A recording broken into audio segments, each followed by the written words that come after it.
Bonjour, je m'appelle Jesada Manhavi. Je vais vous présenter mon projet de recherche, analyse des facteurs d'adéquation entre la grammaire des manuels d'études du français au lycée et l'examen entrée PAT 7.1. Pour les problématiques, on constate que les questions sur les points de grammaire PAT 7.1 ne correspondent pas dans les points de grammaire des manuels du lycée.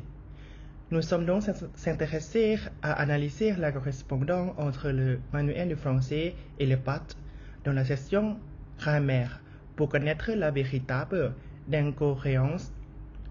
Ensuite, l'objectif afin de proposer le développement des contenus enseignement et apprentissage du français au secondaire sur la grammaire. C'est aussi un guide pour les élèves se préparent plus efficacement à l'examen. PAT 7.1.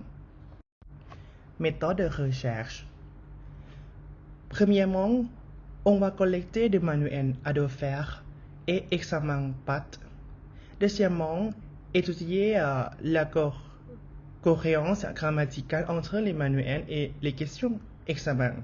Troisièmement, étudier les concepts des théories concernant mon projet.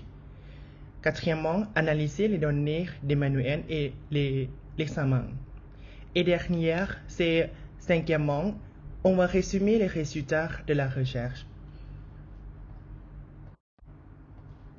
Pour analyser la correspondance de contenu de grammatical entre le manuel et les questions examen et les résultats, nous avons trouvé que ces manuels et examens de grammaire PAT sont cohérents avec divers sujets grammaticaux et la plupart des examens visent à mesurer les connaissances de base que les élèves ont étudiées dans les écoles secondaires, au niveau A1 et A2, où la plupart de la grammaire apparaît dans les manuels.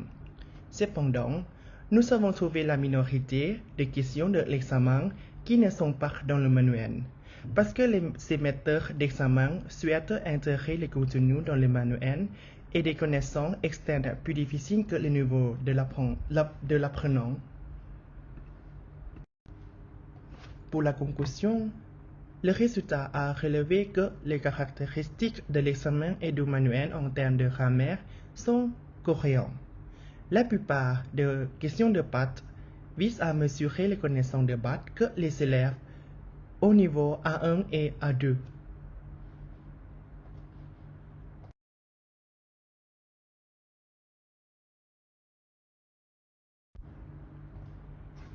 Mes remerciements vont en premier lieu à M. Bruno Marchal, ce qui est le directeur de mon projet, qui me donne des conseils tout au long de mon travail et qui répond toujours à toutes mes questions.